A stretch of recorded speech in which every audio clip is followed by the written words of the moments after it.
Let's bring in Andy Swan, co-founder of LikeFolio.com. Andy, we're talking about home builders today, and we know that LikeFolio can bring us macro data on home builders and things like that. What information does LikeFolio give us about the overall housing sector that has had such a run in the last year?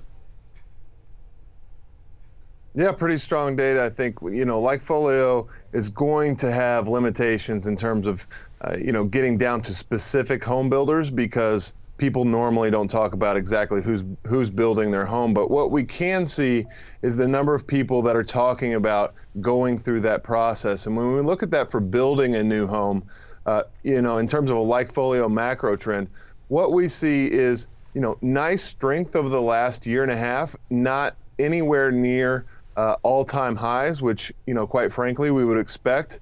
And so on the building a new home side of things, a little bit light. But when we switch over to buying a home, which means, an existing home someone's going to switch to and move into, you really see a really nice up into the right trend like you would expect to see based on the data that the housing market's putting out. So what this tells us is that the consumer is very strong, but is more likely to buy an existing home, to upgrade, to switch locations, things like that, than to break ground and build something new. And so I think that, the Zillows of the world, the Home Depots of the world, those that benefit from transactions in an existing housing market are probably set to perform a little better than pure home builders as we head into 2020. Andy, as you know, building a home is different from buying a home, right? And I can tell you, as someone who's built a couple homes in my life, it's not for everyone. It is not for the meek to look at something that's not done and not know the price until you're completely done. So it doesn't surprise me that buying an existing home is a more comfortable experience than buying a new one. That data is exactly what I have experienced in my life. So that data is pretty predictory. Let's put it that way. Yeah, I think there's also a little bit of a generational shift, because, when you think about this, we're looking at the growth rate of each, not just the relative strength of each. And so when you look at the growth rate, it's clear that buying a home has become more popular relative to building a home over the last few years. And I think that a lot of that's generational. I think that people are less likely, younger people are less likely in the kind of Airbnb world to, say, I want to break ground right here and build something that I can't quite envision yet. Andy, speaking to that generational gap, I have this first tweet from Andrew that says, I keep wondering about the pending crash in certain real estate markets when so few youngins can buy houses. So I would like you to delve in a little bit more to what you're seeing in your data. Are you able to see a breakdown in age demographics at all? Yeah, anecdotally you can. LikeFolio data doesn't have a lot of insight into personal data. It's part of our relationship with Twitter, prevents that. But what we can see is anecdotally, when you look at the accounts that are talking about buying homes or building homes, it's true that the younger generation is having a difficult time. They've got a heavy student debt burden, and so it is mostly established professionals that are in this market. Hopefully we see that change over the next few years. I've got my fingers crossed, but there are a lot of other things that young people like to tick off the list before they start buying a home. Andy, this is why whenever we talk about home builders, we always try to break down a company by their average selling price. So you can kind of judge what are the higher numbers. Like our data shows that D.R. Horton has the lowest average selling price at around between $242,000 and $280,000, depending on what kind of home you buy with them. Lennar, the earnings that we just talked about in the first block, $385 to $390, and the one we'll do here, KB Homes, about $381. So you see the breakdowns. And if you're talking about first home buyers and millennials buying homes, you got to think that D.R. Horton is well positioned around that 240 to 280 level to do very well in that way. That's why we always want to cover that when we cover these builders.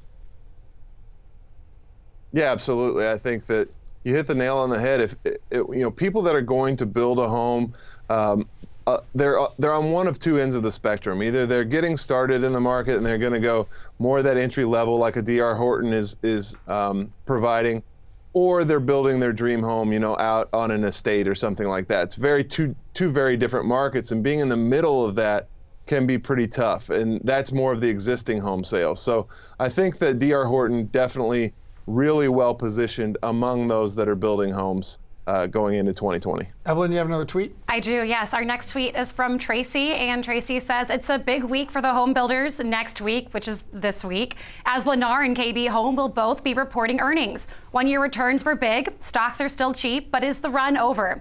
And so she mentions the home builders that we were just talking about, KB Homes, Lennar, both of which report earnings, which we've talked about. But home builders going forward, Andy, I'm curious, based on both of the charts that you brought up, there are some slight ticks upward in that data. So what is your sentiment from LikeFolio for home builders as a whole going forward?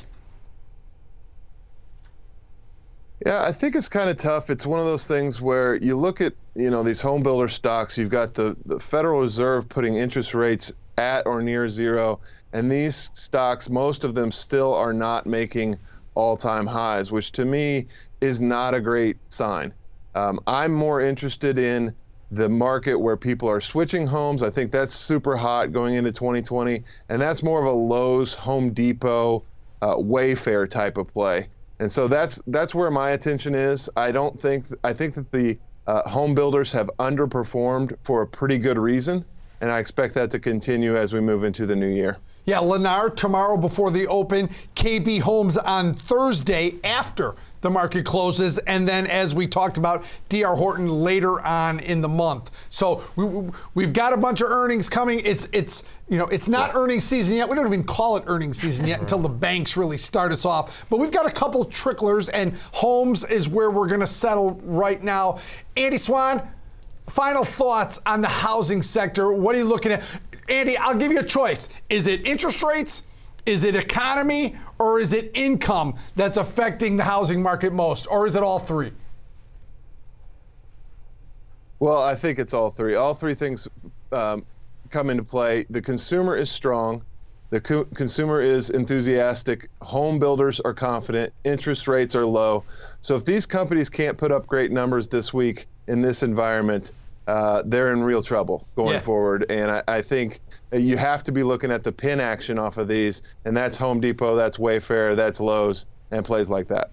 Andy Swan, co-founder of LikeFolio.com, coming to us live from Louisville, Kentucky. Thanks for coming on, buddy. All right, have a good one. All right, we'll see you soon. And we'll also say goodbye to Evelyn Baker. Have a nice day. Thanks for coming on, as always.